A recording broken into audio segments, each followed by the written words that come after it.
All right, guys, sorry for the mess. I'm in the middle of a move from that chair to this one. Stormlight Archive. It's my second time through the series, the 4 books that are currently published. But I just finished Rhythm of War this past week. First half of this book specifically. Now, this is a whole series video, but I just finished this, so I want to say the first half of this book, I was like pretty... Man, like kind of like it was really hard for me to get through. But then the second half was like, holy shit, the whole time I couldn't put it down. Book 1 is one of my favorite books ever. Book 2 is also really good. Book 3, I think probably the weakest one so far for me is book 4. So like in order, my favorites are like book 1, book 3, book 2, book 4. That's just because Dalinar is my favorite character. Dalinar and Taravangian. Fight me. This series is it's something like, it's like Wheel of Time, and you know, which makes sense because he has a somewhat similar writing style to Robert Jordan. I think that Robert Jordan's writing is a little bit more like with some of the mental illness stuff, some of it with like Rand's madness in the Wheel of Time.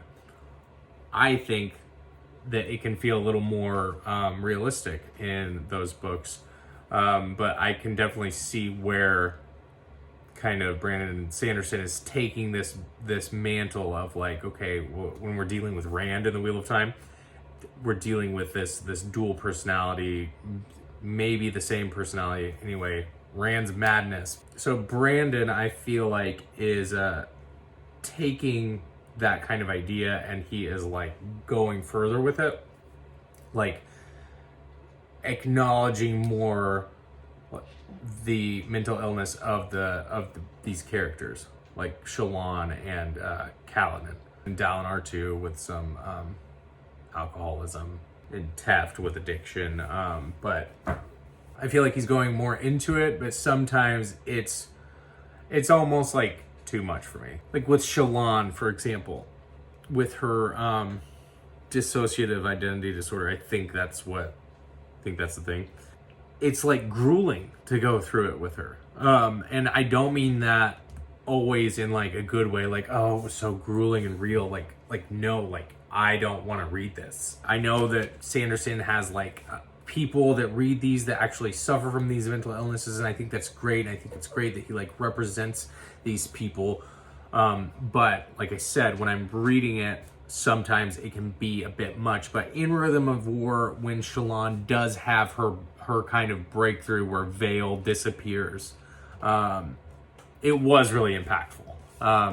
Towards the end here, where she becomes formless for a minute, which the formless thing it felt a little silly to me, I'm not gonna lie. But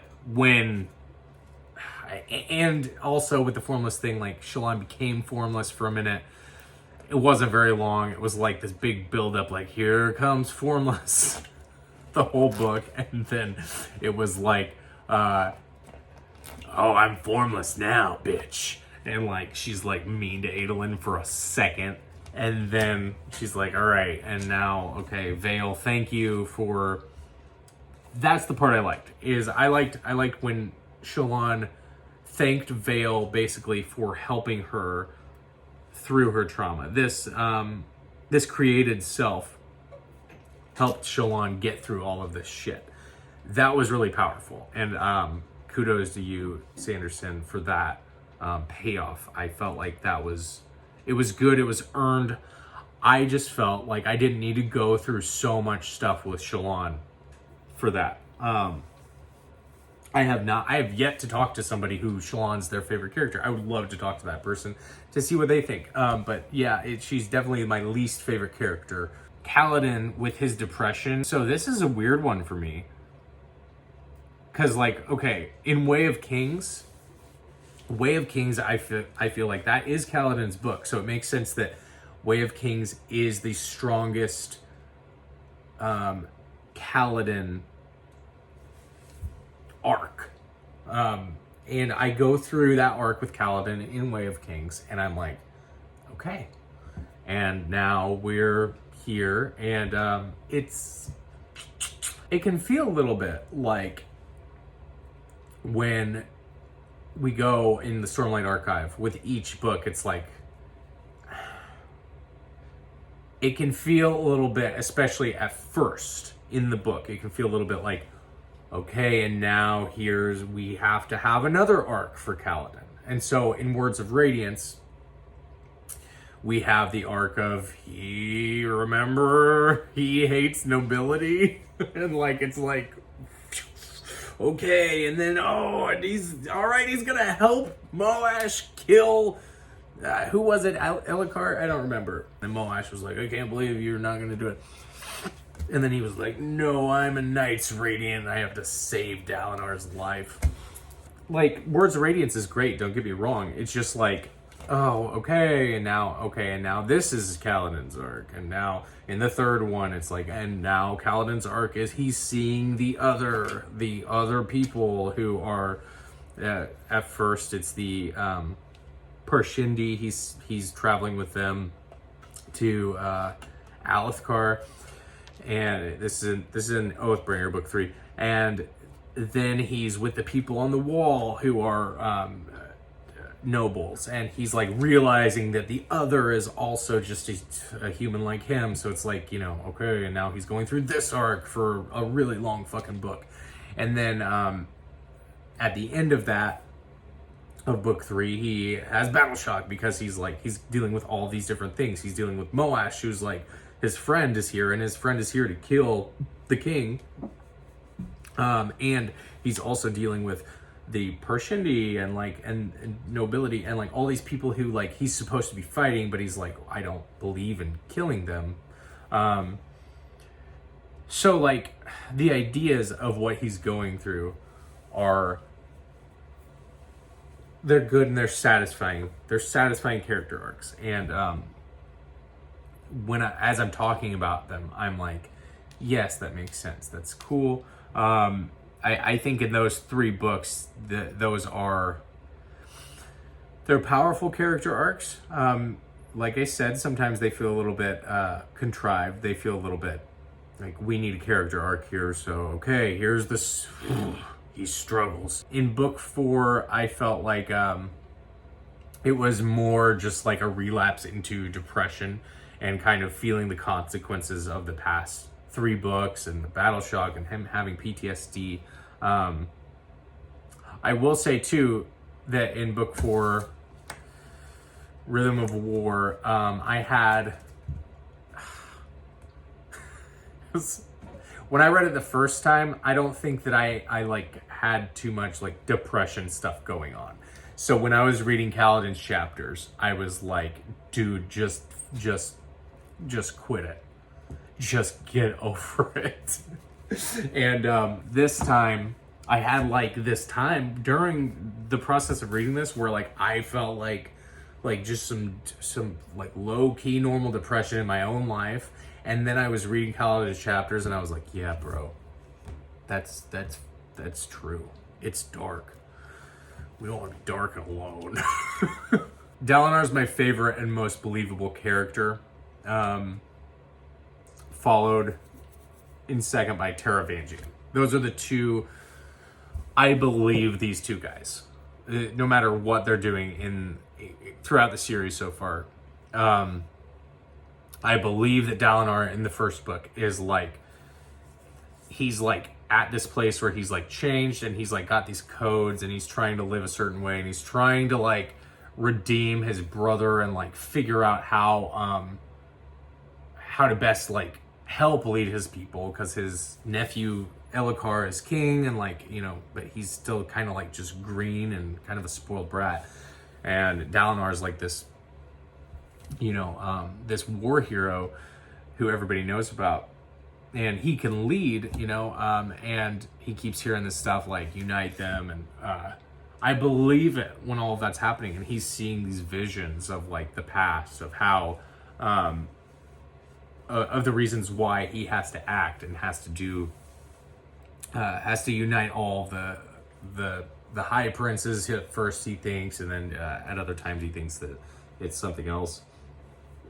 He has to unite the Seven Kingdoms. All of Roshar he has to unite, and then he's like, no, it's something else. But that's besides the point. As he's going through all of that stuff, I believe it. The only thing that's a little bit cringy at sometimes, which I'll touch on this later, is the relationship between him and Navani in anything but book one. Book one, like leading into their relationship, that's all solid relationship romance to me anyway, as a reader. Like, I really enjoyed Dalinar and Navani's love story in book one. And book two, I believe. I don't remember when they get together, but leading up to them getting together. But then, like, you know, some of the things, it's just like, oh, you, my sweet, whatever the fuck, what, I don't remember what they say on Roshar for when they love each other, but like they do it, they say it too much. Oathbringer is one of my favorite books as well. It is so good, such a good character book about Dalinar. And I love watching Dalinar be the Blackthorn. I love watching him be a badass that's like battle crazy, being bored when he's just with nobility, and then like being kind of an asshole to Sadeas and Gavilar, but like Gavilar and Sadeas like love him for it. Like I think that's great.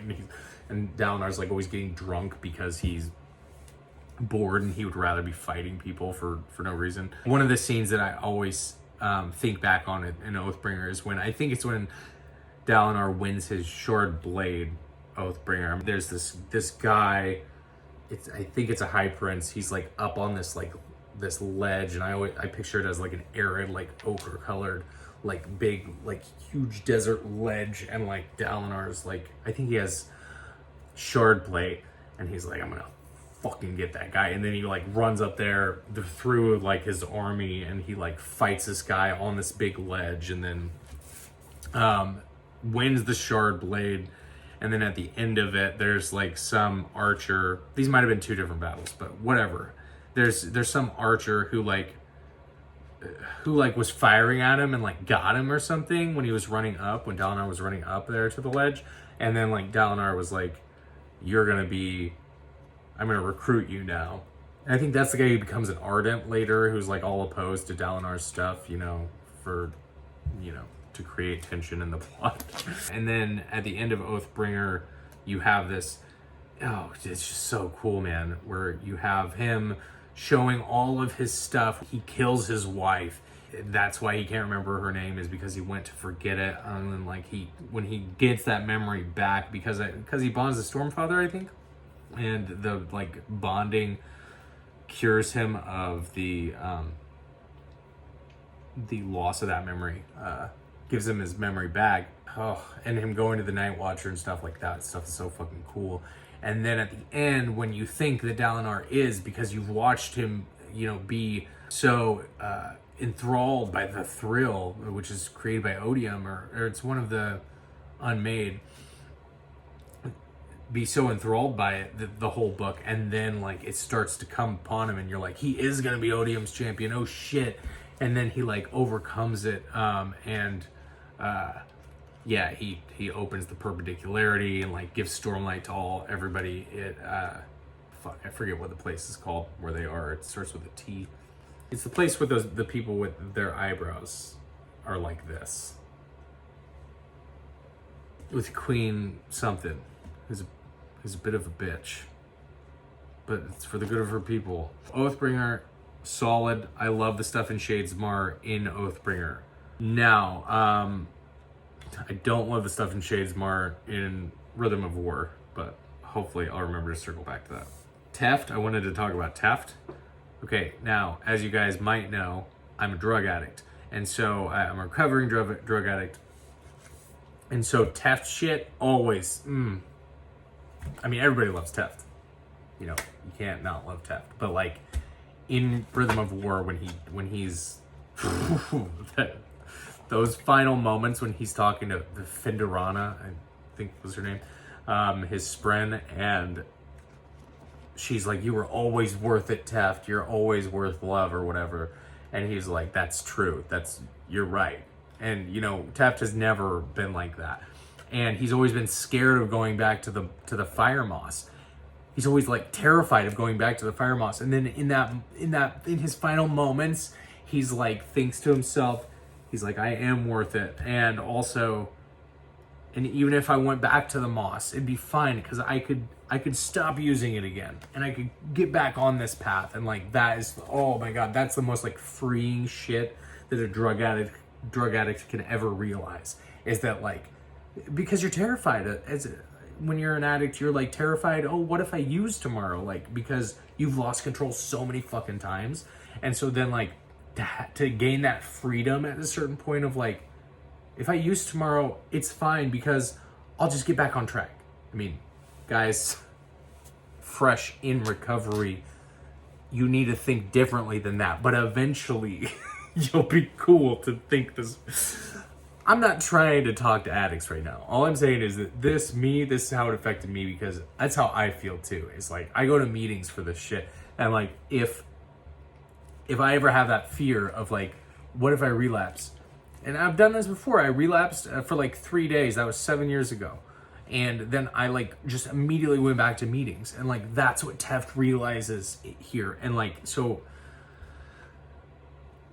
this is where I think that I might be wrong about every criticism I have for Kaladin and Shallan, is that like, I'm just not going through those things. And so to watch somebody else go through them, that might be grueling because I don't have the appropriate amount of like empathy for them, because I haven't experienced it. But I have experienced drug addiction, and that one section, I mean, all of the Fire Moss stuff with Teft has spoken to me, but like that one section has like really blew me away, that Sanderson, that he was able to articulate that in such a powerful and true way. So kudos to you, Sanderson.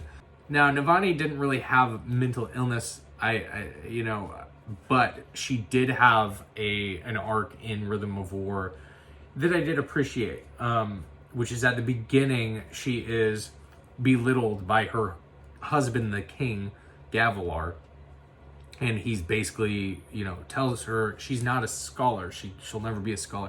And there's a lot of that in this book. The whole dog and the dragon story, where the dog wants to be a dragon, and at the end he ends up, because he learned all this stuff to try and be a dragon, he saved the kid, and like at the end of it, the dog is like, I bet a dragon never had it so good. Like, that's a really powerful little short story that Wit tells Kaladin. But I feel like that's a big theme in Rhythm of War, is this whole thinking you're something other than what you are. Specifically for Kaladin and Navani, more so for Navani, who ends up getting validated by this other person. It might be the enemy, but who is who she respects, who's ancient, who's like way older than Gavilar, who knows so much more, and she's like, you are a fucking scholar, Navani, and like, and they create this whole new type of light, with the odium light and the honor light singing the rhythm together, and that's really cool. But anyway, I really enjoyed watching Navani at the end of this book not only become bonded to the sibling, but also just like have this self-acknowledgement and this outward acknowledgement from an ancient wise person, that she is a scholar, that she really does know her shit.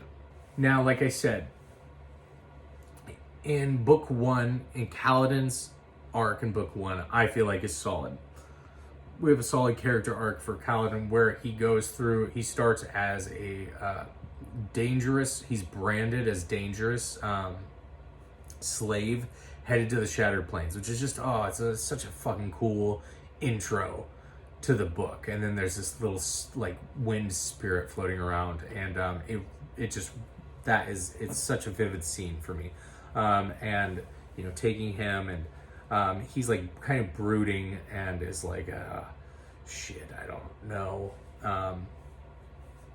everybody around me dies, you know, that kind of thing. And like, but he's also just a little bit like callous. Calliston.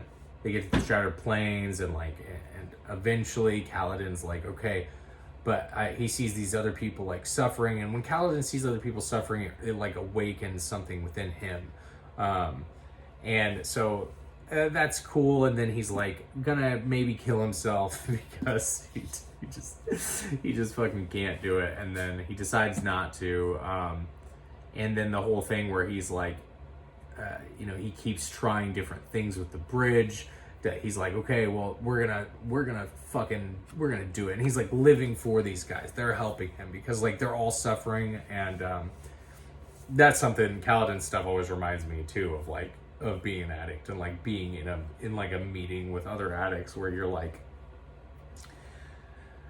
yeah, like I can't stop thinking about using drugs. I don't know what the fuck to do about that. And then somebody else is like, yeah, me too. And then like your collective like suffering heals you. And like that's really cool to watch Bridge 4 go through, and then watch Kaladin, you know, save fucking everybody at the end from Sadius's betrayal. In the other books, Kaladin's stuff, I understand why he needs to have those arcs, but like I said, they feel like they are just, we need an arc here sometimes. And this is a long book, so we're going to have this arc throughout this long book. Shallan's book is book 2. I don't care about it. Unfortunately, I want to. I was talking to a friend about this week, that like, it's not just, you know, Shallan's book 2 that I have a problem with. It's Shallan's character, and her personality. And it's not the dissociative part. I'm talking about Shallan's character, which includes all of her different selves. In book 2, when she's in the chasms with Kaladin, and like they're kind of like huddled up against each other, and like that's maybe gonna be a thing for a second, I felt like it was a little bit convenient to just take that potential romance and split it into Vale. So like you have Shallan and Kaladin, and like they make sense, and actually they work together. They have chemistry. Like they just do. And like at the end of it, she's like, no, Vale's the one who likes Kaladin. And like, then that becomes the thing. And like, sure, you could say that it's just like, that's Shallan taking her affection for Kaladin and like compartmentalizing it into one of her personalities. I don't think so. I think that Sanderson is an optimist. And I think that in this specific situation, he is kind of like Mormon shipping them together, Adolin and Shallan, where you have these, you know, one who's like, doobity-doo, you know, that's Adolin, and like, and then Shallan is like, I'm kind of funny, and like, but like I have this problem though with these personalities. I felt like in the chasm, like it just hurt. And it's not because I want to see sex in my books. It's just that like I know sex happens regardless of Vorinism or Mormonism or any religion, in world or out of the world. Sex happens, and so we have an epic fantasy book here where like people are slicing through the throats of other people, or they are chopping through somebody and with a shard blade, and then the eyes like go dead, and like their soul is somewhere else, and like all of this like very violent shit happening. And then it's like Kaladin and Shallan don't fuck in the chasm. Are you kidding me? Like, I think there's even a part where it's like she pressed their bodies are pressed up against each other. Like, I didn't need to see it. I just did not believe that it didn't happen. And I did not believe when she took that relationship and that affection for Kaladin and put it into Vale, who's like the, you know, the bad one, who never seems actually all that bad or sneaky or anything. Which I get it, it's just another piece of Shallan, you know. Anyway. Got some feelings about Shallan. And then Adolin and Shallan's dialogue is like, that's why the first half of Rhythm of War I had so much trouble with. Because like I remember reading these books, guys, and like just being like slack-jawed and just in awe and like, wow, how could anyone ever write a better epic fantasy than that? We're so lucky to have these books. But I still feel very lucky to have these books coming out as, you know, I am alive. That's really cool. And like that, you know, the next one's coming out in December. Like, that's an exciting thing. And I'm trying to get more excited about it. Well, not trying, I am excited about it. But like, you know, I'm like trying to allow myself to just like be like, yeah, dude, just like, it's fine. You can be excited about it. But like, with like Shallan and Adolin's relationship, like all I can think is that this shit ends in divorce. Like their relationship ends because like eventually, because they're not talking like real fucking people in a relationship together.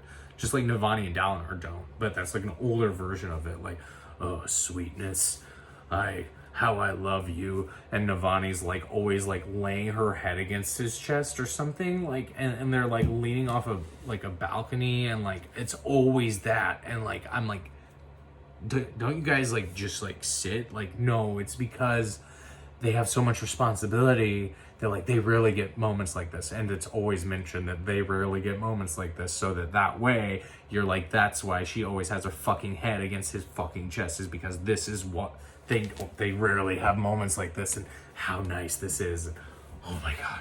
And so then when we have Shallan and Adolin, who are like making like weird like dick jokes, and then Pattern's like,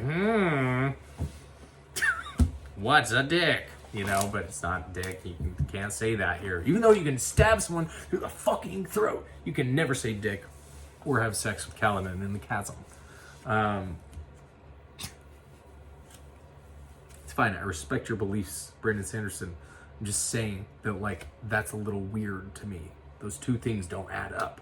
Here's another one. Let's go over to Yasna and Wit here for a second. Okay, so like there's this scene in Rhythm of War where one of the high princes he's acting up. So Yasna's like, I'm gonna make an example out of him. And because he's like, yeah, we don't need a queen, we need a man. And Yasna's like, stabs him through the throat. And you're like, he's fucking dead. And like, whoa, that's crazy that, you know, because this guy is Mormon and stuff. That's what goes on in my head. I was raised Mormon. I'm no longer Mormon, but that goes through my head. So I have a little bit of prejudice, I will admit, but just bear with me. So then they immediately heal this guy, which is, it's fine. You still got to see him get stabbed in the throat, and you were still like, somebody in my mind just got stabbed in the throat. I watched it happen. And then, like, you know, later in the book, we have this whole weird scene where we are being told, we've been shown the whole book that like Yasna and Wit have something going on, like they're maybe kind of together.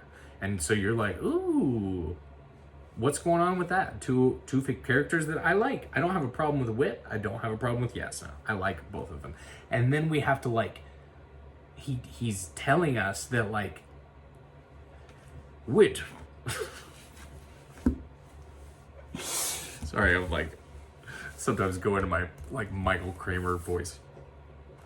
That sounds nothing like Michael Kramer. But he's like talking about how Yasna doesn't like physical affection, because how could you ever get the same kind of pleasure from physical stimulation as you get from mental stimulation. And I'm like, that's real fucking convenient for you, Brandon Sanderson. Like, the most built up, beautiful woman in this series, of course, doesn't want physical affection. Also, the atheist. So, like, the atheist, the intelligent, the woman who, like, it would be like, in my mind, would be like, yeah, I don't care about, like, that stuff. She doesn't care about Vorinism and propriety and stuff. Like, she's an independent thinker, you know. So, like, anyway, the one person who you'd be like, well, at least she's getting it on with somebody outside of wedlock is, like, we shift to her, so there's no question in your mind. Let's leave none of my readers to think that anyone could have sex outside of it. I mean, there are whores mentioned throughout this series. There are whores in Urithiru. I think there are whores, or maybe they're just on the Shattered Plains. I don't remember if they came to Urithiru or not. Does anybody else almost say urethra? Because I sure do. Wit keeps kissing her hand while they're talking about their plots. I think we're in Yaz's head, and she's like, in the hopes that he will spark some kind of physical affection within her. And it's not working, because Yasna doesn't care about that stuff. I don't know how to compromise these two things where we have somebody get stabbed in the throat and then we can't ever have, like, one of the main characters. Like, I don't get it. And, you know, maybe I'm missing somebody. Maybe I'm missing a side character who did do this. But I'm pretty sure that all the main characters are grounded in this. Even the atheist are grounded in these Mormon beliefs, and it's weird. But looking past that, and let's look at, you know, the plotting of all of them is pretty spot on, as far as, like, keeping you reading. And if you can get past all of the stuff I just mentioned, which is the cringy stuff, which is the stuff where you're like, I don't really believe this character right now. I don't believe in this character right now. If you can look past that, there are other characters who you will believe. There are other aspects of this series that will be very believable, and the plot of them is very good. So, like, me, I'm a big Harry Potter fan, and I think I always will be. As I've gone back and read them, I see the flaws, specifically in the first two books, but, like, I understand them. I still love that story. And this story is also very good. I think that even though, like, we have these character arcs that are like, okay, and we need a character arc here sometimes, for Kaladin, you know, we need our big guy to have some big moments in this book. Even though it feels like that sometimes, they're still very, like, compelling and page turners. Specifically halfway through each book, it's very easy to read. You know, there's not a lot of work you have to do to understand what's happening, which I think is, you know, to Sanderson's credit, like, when you read, like, I can remember so many of these moments, like, as if I watched them in a movie. So, like Kaladin with the arrows, Kaladin with the bridge in book 1, Kaladin flying in the storm fighting Zeth in book 2, you know, Shallan in book 2 with the what's it called, the Sandthid, I think, under the water, like that. Like, I could picture it, and, like, I can call back on those memories. Dalinar, like I said earlier, in Oathbringer, when he's, like, running up that ledge to fight the Shardbearer. I think that he's really good at that, and he says that's what he tries to do, is he tries to have this style of prose that is, like, this is what it is. And like, you know, I appreciate that sometimes. Specifically in audiobook form, I listen to a lot of audiobooks. So these are like really good audiobook books, because whatever you miss, you're not going to miss a ton. And because you will be told again, which, you know, it's just a different type of book. And it's like, sometimes I want that kind of book. Sometimes I want it to be, I want my reading experience to just be kind of effortless and easy, but I still want it to be an epic fantasy. You know, those two things at the same time, that's what this is. It does that. It's easy, but it's also fucking epic. And you've got an epic scope. You've got a cool world. You've got cool magic. I do want to talk about the magic, but before I do that, I do want to talk about Taravangian and Adolin a little bit. I like Adolin in book 1 and book 2. And the other ones, I don't really care for him. I don't care for him in book 4. I know he has a big moment with the honor sprint with Maya. I like when Adolin is like, I don't understand why the fuck you're not fighting, Dad. And I like Adolin when he's like, in Rhythm of War, when he's to Kaladin, he's like, hey, you need to fucking go see some people because you're depressed, and I know that's gonna make you feel better even though you don't think it will. So like, I like Adolin when he's doing that type of shit, and I feel like he's being active. In this thing with the honor sprint, where he's kind of having this like complex of like not being a radiant, and like he's got to go to the honor sprint and plead the case of humanity. It's just like, it's a little weird. It's kind of cheesy. It takes me out of the book when the honor sprint have a court system that's similar to ours in America. The judge, who's Kalek, one of the heralds, is like, he ate a green fruit. And I'm like, he's eating a fucking apple. Like, oh yeah, what do you know, like a villain in any fucking tropey movie. Like, like, if you're gonna do all of that, just say that he took a bite out of a fucking apple. I felt like that was just a cliche that like accidentally happened for Sanderson, which like in my own writing, it happens all the fucking time. I understand. Maybe he did that on purpose. Maybe he was trying to be funny. Maybe he's trying to make fun of the whole idea of the apple. But like, I know that like in Wheel of Time too, there's something, maybe it's because Sanderson like was maybe going to be a lawyer. I don't remember. But like in Wheel of Time, there is a trial with that Sanderson writes with Perrin and the White Cloaks. And so I'm like, and it's a very similar trial to that we have in America. And Wheel of Time, it makes a little more sense because like Wheel of Time is like post-apocalyptic. In my mind, the Cosmere is like this different universe out there.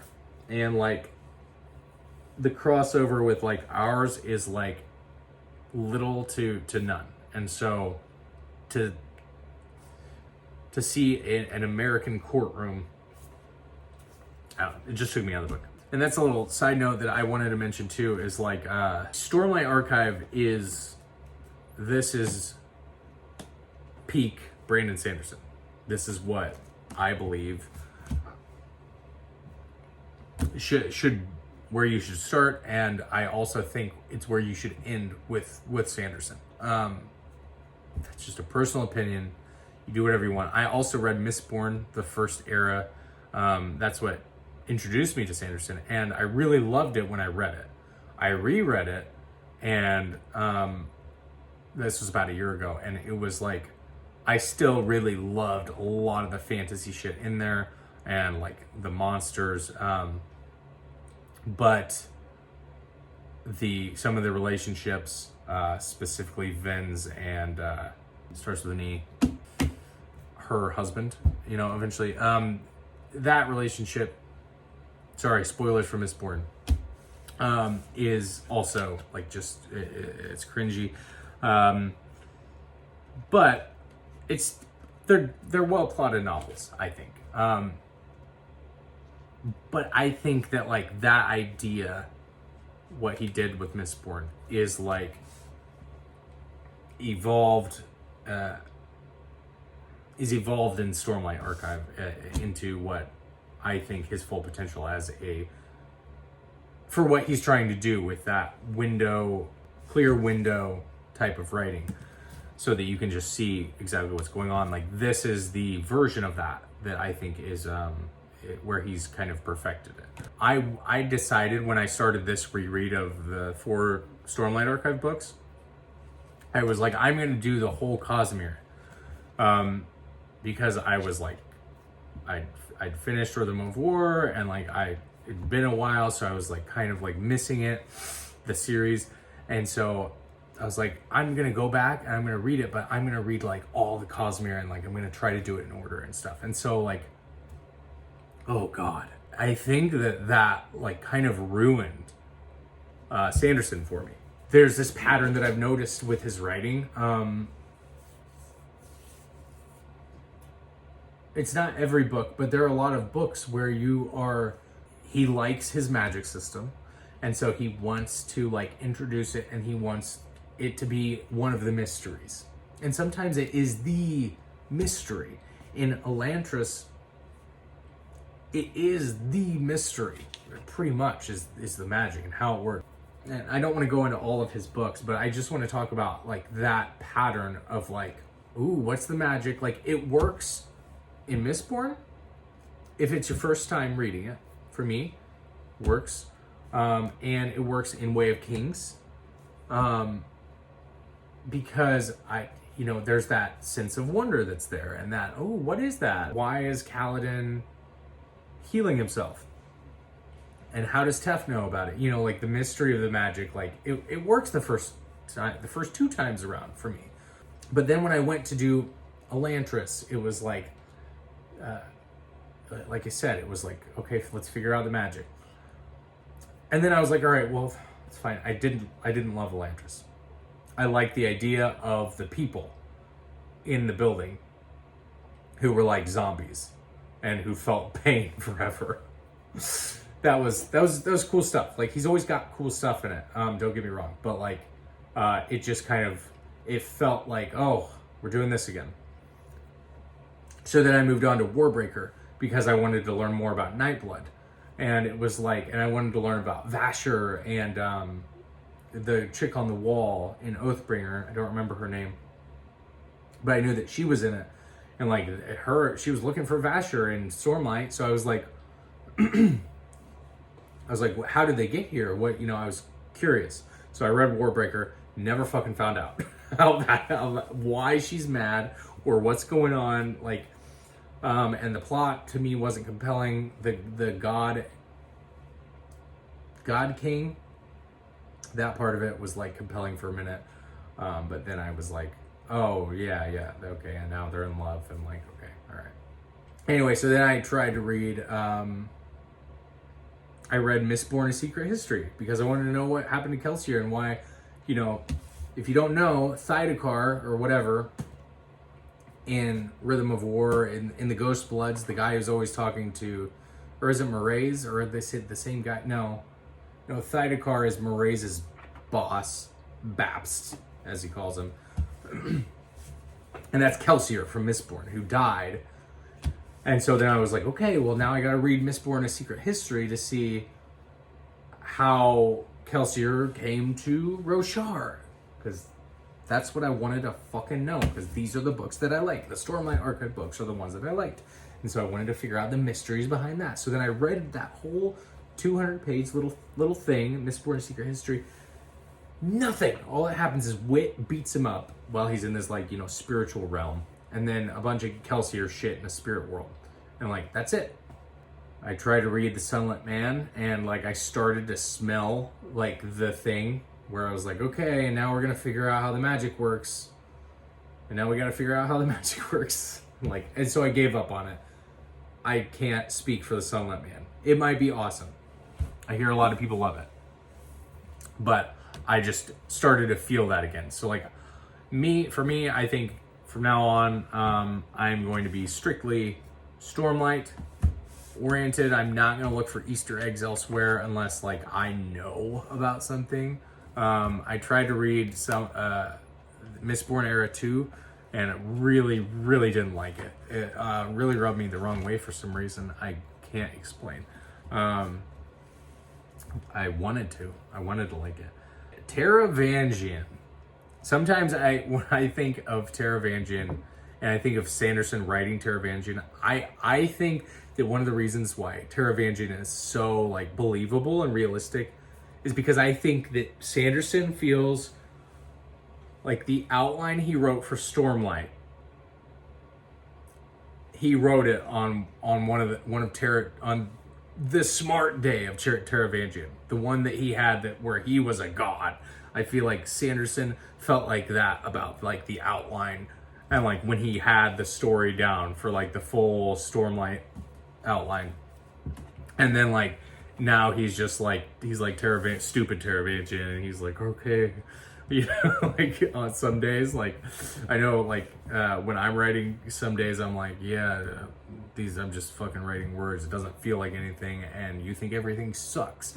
So like I wonder if Sanderson really feels that connection with Teravangian, and that's why Teravangian feels so like realistic. Like I love that he like wrote this fucking perfect plan, and that like he has to keep like going back to it, and like stupid Teravangian might ruin it with his fucking base emotions, and he's always crying and shit, and like only stupid Teravangian can like vibe with Dalinar because Dalinar is secretly a sad boy too. I really enjoyed that. I enjoyed Teravangian the whole way through the series.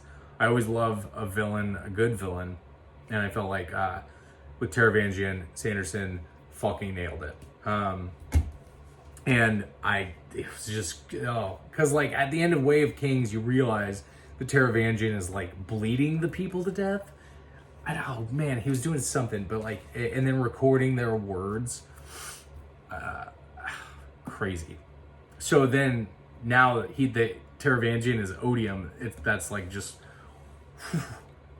because you found out he was like a bad guy at the end of book 1, and you thought he was just this nice fucking king. And now he's like odium, and he's fucking with Wit's memories and shit. And Wit, who you thought was like all powerful for a while. I love these books. I have a lot of things to say about them, a lot of criticisms, but I like to think that I have more praise. And when I'm reading them, I feel more enjoyment than I do disappointment. But I mean, there's disappointment with every book that I read. To a certain extent. So altogether, Stormlight Archive books 1 through 4 so far, I'm gonna give an 8 out of 10, and that is from sheer enjoyment level. That is not on like the prose sometimes is a little bit like with Kaladin sometimes. Reading this one, where you're dealing with a lot of like his like recalls to his darkness and his depression, and like he's, you know, going through the whole arc of like, you know, discovering group therapy with the people that the Ardents don't know what to do with, the mentally ill people. You know, there are parts where it's like, and he lived because of course he did. They all died and he didn't. He was going to die in the dark alone. Dude, what? Why'd you have to say that? You didn't need to say that to make it clear. We already got it. He's fucking struggling. 8 out of 10 out of sheer level of enjoyment of the story, of certain characters, Teravangian, Dalinar specifically, and then Kaladin sometimes. But the plot, I think the plot and the setting of these books is really what's the driving factor here.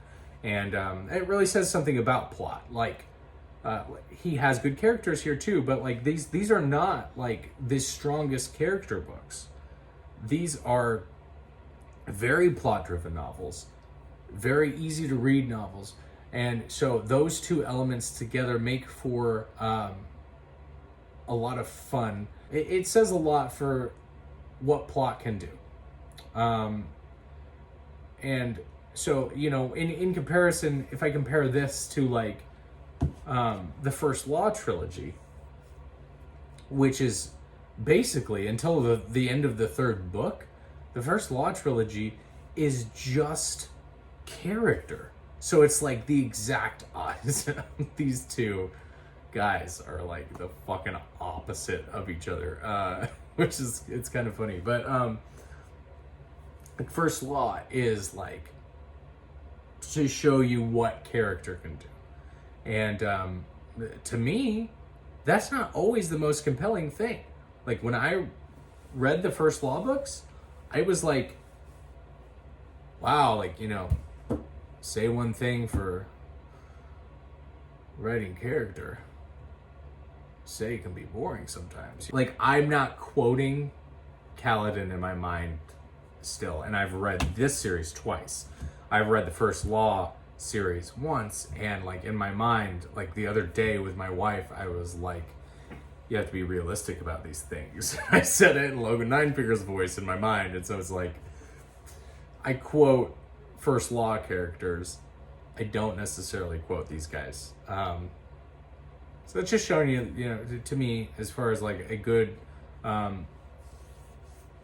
contrasting series would be the First Law, to kind of show what strengths and what really works as far as like getting me to read through a book and enjoy it. And like I couldn't, the last like 5 days, I could not stop these pages here. I could not stop.